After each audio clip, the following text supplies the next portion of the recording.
Hello दोस्तों, स्वागत है मेरे चैनल आर के राज ऑफिशियल में। और मैं BEE बेसिक इलेक्ट्रिकल इंजीनियरिंग का लेक्चर नंबर 5 लेकर आया हूँ, जिसमें मैं ओम के नियम के बारे में डिस्कस करूँगा। ये लेक्चर बहुत ही ज़्यादा इंपॉर्टेंट होने वाला है, तो प्लीज़ वीडियो को पूरी देखना। तो चलिए वीडियो शुरू करते हैं। एक जर्मनी के वैज्ञानिक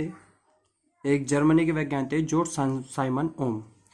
इन्होंने सन 1827 ईस्वी में एक कंडक्टर में वोल्टेज तथा धारा के बीच एक संबंध प्राप्त किया कि जॉर्ज साइमन ओम ने एक कंडक्टर लिया जिसकी फिजिकल क्वांटिटी जैसे कि एरिया, क्रॉस सेक्शन एरिया हुआ, लेंथ हुआ, टेम्परेचर हुआ उसके चारों ओर का, या फिर कंडक्टर का आयतन, इस सबको स्थिर रखा और इस कंडक्टर के एक्रॉस एक वोल्टेज या विभवांतर या बैटरी लगाई, वोल्टेज दिया तथा इस वोल्टेज के कारण इस कंडक्टर में कुछ ना कुछ करंट प्रवाहित हुई। इसी वोल्टेज तथा धारा के अनुपात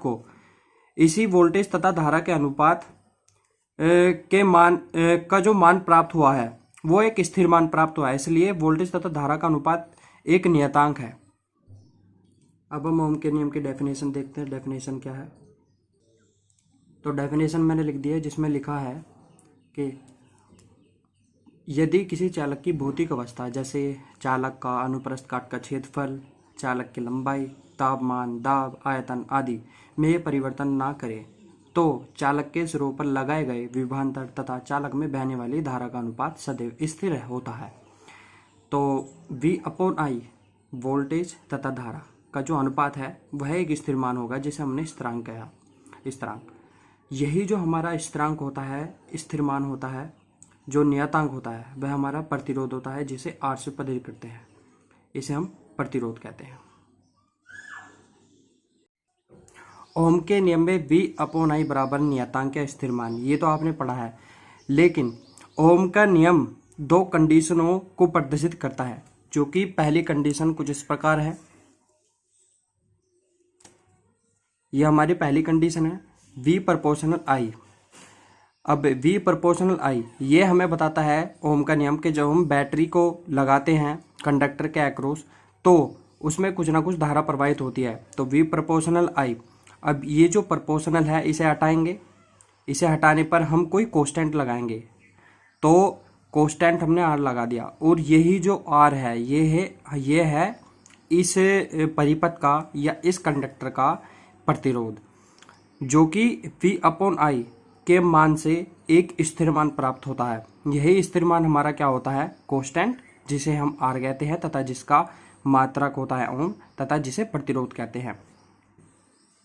अब यही हमारा जो V/IR है इस परिपथ के अंदर वोल्टता पात को दिखाता है। क्या दिखाता है? वोल्टता पात, मतलब कि वोल्टेज ड्रॉप को। इस कंडीशन में हमें पता चलता है कि जो धारा के कारण हमें वोल्टता पात प्राप्त होता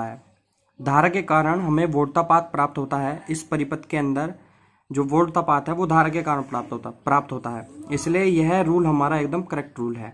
और दूसरी कंडीशन क्या कहती है कि जो I है, I प्रोपोर्शनल V।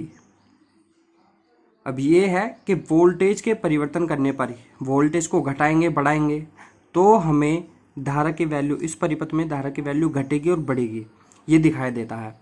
इस सूत्र से हमें पता चलता है कि वोल्टता पात के कारण कभी भी रेजिस्टेंस नहीं होता।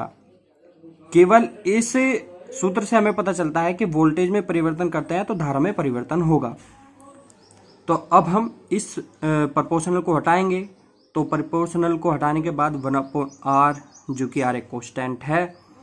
अब इस R को इधर ले जाएंगे और I को इसके नीचे ले जाएंगे, तो हमें सूत्र प्राप्त होगा V/I बराबर R। R जहाँ पर एक कांस्टेंट है और जिसे हम क्या कहते हैं? रेजिस्टेंस। R का मात्रक ओम होता है।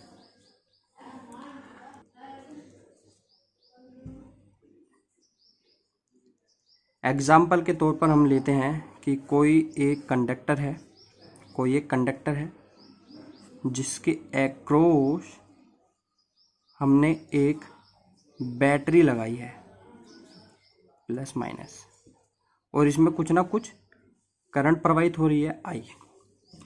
अब इस वोल्टेज की वैल्यू हम लेते हैं 12 वोल्टेज की वैल्यू लेने पर इस परिपथ में 2 एम्पीयर की करंट प्रवाहित हो रही है।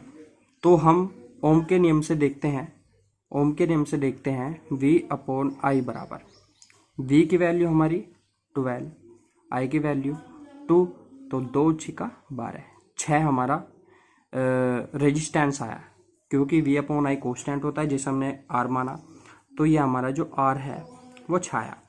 अब हम कोई दूसरी वैल्यू लेते हैं, V बराबर 24 और I बराबर हमारा 4, तो V अपॉन आई बराबर 24/4, 24, तो 4।